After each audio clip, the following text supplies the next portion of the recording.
نماز پڑھتی ہے، بقیہ کوئی نماز نہیں پڑھتی۔ اور بہت سے لوگ وہ ہیں جو نماز پڑھتے ہیں، محلے والے بھی کہتے ہیں یہ نمازی ہے، اور وہ خود بھی سینہ ٹھوک کے کہتا ہے میں نماز پڑھتا ہوں۔ اس سے پوچھو کہ یہ بتا کہ روزانہ کتنی نماز پڑھتا ہے، تو پتہ چلے گا کہ وہ کیا گڑبڑ کرتا ہے۔ بہت سے لوگ وہ ہیں جو نماز پڑھتے ہیں، روزانہ پڑھتے ہیں، لیکن کسی دن 3 پڑھ لی 2 چھوڑ دی، کسی دن 2 پڑھ لی 3 چھوڑ دی، کبھی عشاء بغیر پڑھے سو گیا، اور کبھی فجر میں پڑھا سوتا رہا۔ مؤذن کہتا ہے نماز کو آ، اور یہ کروٹ لے کے پھر سو جاتا ہے۔ میرے دوستو، جس نے جمعے کی پڑھی، یا 2 پڑھی 3 چھوڑی، 3 پڑھی 2 چھوڑی، تو وہ سمجھ لے کہ وہ اپنی من چاہی نماز پڑھتا ہے، اللہ کے ہاں اس کی نماز کی کوئی حیثیت نہیں ہے۔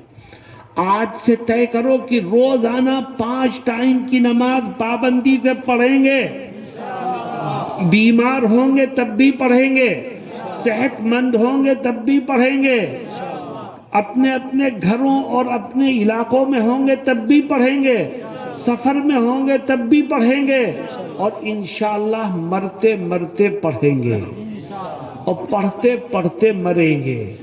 میں یقین دلاتا ہوں تم نماز کی پابندی کرو، خدا تمہاری قبر کو جنت کے باغ میں تبدیل کرے گا۔ کیوں بھائی، اس پر عمل کرو گے انشاءاللہ۔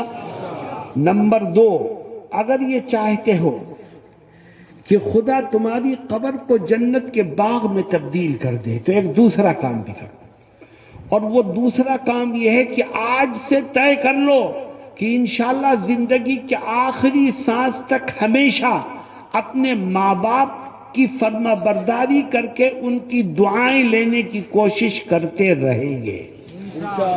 جس کے دامن میں ماں باپ کی دعائیں ہوں گی، اللہ اس کی قبر کو جنت کے باغ میں تبدیل کر دے گا۔ اور جس نے اپنے ماں باپ کو دکھ دیا، نافرمانی کی، ان کے ساتھ بدسلوکی کی، تو یاد رکھو وہ خدا کے نیک بندوں کی فہرست میں کبھی شامل نہیں ہو سکے گا۔ اللہ رب العزت نے قرآن کریم میں اپنی عبادت کے ساتھ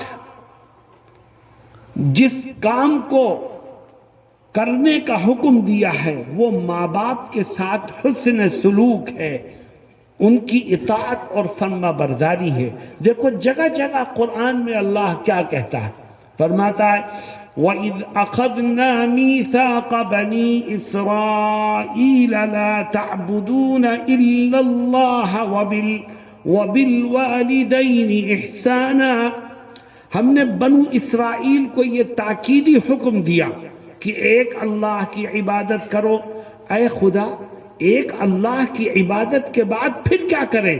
وَبِالْوَالِدَيْنِ إِحْسَانًا، اپنے ماں باپ کے ساتھ حسن سلوک کرو۔ دوسری جگہ اللہ کیا کہتا ہے؟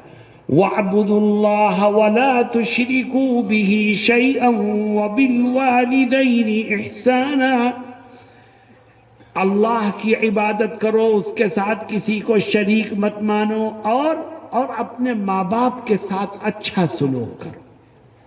تیسری آیت فرماتا ہے وَقَضَىٰ رَبُّكَ أَلَّا تَعْبُدُوا إِلَّا إِيَّاهُ وَبِالْوَالِدَيْنِ إِحْسَانًا، اللہ نے یہ فیصلہ فرمایا ہے، یہ حکم دیا ہے کہ ایک خدا کی عبادت کرو، اس کے ساتھ کسی کو شریک مت مانو، اور اپنے ماں باپ کے ساتھ اچھا سلوک کرو۔ آج کا یہ نوجوان ماں باپ کو اپنے پیر کی جوتی سے زیادہ بے حیثیت سمجھ رہا ہے۔ بتاؤ خدا کی رحمت کے دروازے کیسے کھلیں گے؟ اللہ کیا کہتا ہے؟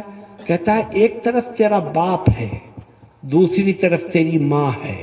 دیکھ ماں کا بڑا خیال رکھنا۔ اے خدا کیوں؟ وہ بڑی کمزور ہے، اور اس نے بڑے احسانات تیرے اوپر کیے ہیں۔ تو اپنے باپ سے تو ڈرتا ہے کہ پیسے کیسے آئیں گے اگر باپ ناراض ہو گیا، لیکن ماں کی تیرے دل میں کوئی قدر و قیمت نہیں ہے۔ وَوَصَّيْنَا الْإِنسَانَ بِوَالِدَيْهِ، ہم نے ماں باپ کے ساتھ حسن سلوک کا حکم دیا۔